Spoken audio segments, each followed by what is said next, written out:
Hi everyone. So it's been an eventful last few hours, hasn't it?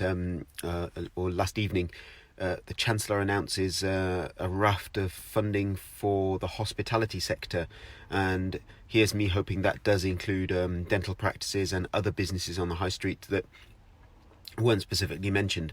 I guess the devil will be in the detail, won't it? And how quickly they can roll this out. Don't get me wrong, I guess they've got the hardest of jobs. You know, there'll be literally hundreds of thousands of businesses vying for these business loans, and I guess also individuals also trying to take up the cash grants and things. So hopefully they will roll this out as quickly as possible. But the devil really is in the detail. And if we're down to the banks to disseminate this cash, what happened in the crisis was the banks took the money that was given by central banks and kept hold of it just to bolster their balance sheets, and they didn't lend it out. So I hope that there's some legislation within this cash that's being given to the banks, this underwriting of loans, that they are forced to hand it on down, and hopefully that will trickle down into the economy and produce some stimulus. I guess they're not worried about the inflationary pressure this causes maybe in 12 months' time, but who cares at the moment? I think we are desperate for help. I'm not sure how, as I say, the devil is in the detail. I'm not sure how they're going to truly define who gets what, and you have to send your last 3 years, 5 years accounts in. Does it go through your accountant to get the £25,000 business overheads cover or whatever they were talking about? I'm happy that they've looked at things. I get worried when they talk about this is helpful, or I guess it was the Shadow Chancellor John McDonnell who said, this is a great for people who have got mortgages, but what about people who are renting? Now, as a buy-to-let landlord as well, I feel for my tenants, but at the end of the day, I still got a mortgage to pay on those properties, and I feel any help for mortgages is only going to be on my main house. It's not going to be for any buy-to-let investments.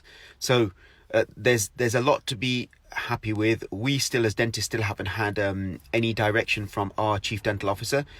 Sarah Hurley, if you're listening, it'd be great if you could just send a note or two. I know the BDA have written to you yesterday, and it'd be great to hear your take on this thing that's happening, coronavirus. I think you might have heard of it. But anyway, jokes aside, my good friend Cory Ferrans put a really good post out on how this money is going to come out to individuals and businesses, and in practices like bigger practices where the overheads can reach £100,000 quite easily, and yes, £100,000 is probably the running costs of some bigger dental practices in central London. But even if you're moving out of London, 50,000 is not unknown in terms of overheads for a practice. If you think you've got 20 to 30 staff, you've got bills to pay for materials, costs for rates and rent, it does really, really add up. So yes, this money is useful and helpful, but it's really, to some practices, to the vast majority of practices, 25 grand is really only a sticking plaster on a serious hemorrhage. And then the timescale to get this money to people, because we've got bills to pay now, we've got staff to pay now. So although I'm happy that the government's doing something and they've got a colossal task, I totally get that.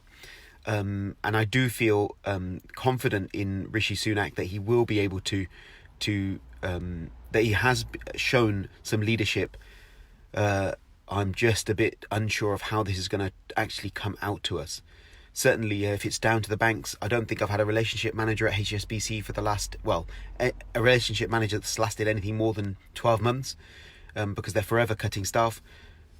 So I wait to see what's going to happen. But everyone, I always end with, if you need any help and you think I can help you, please get in touch.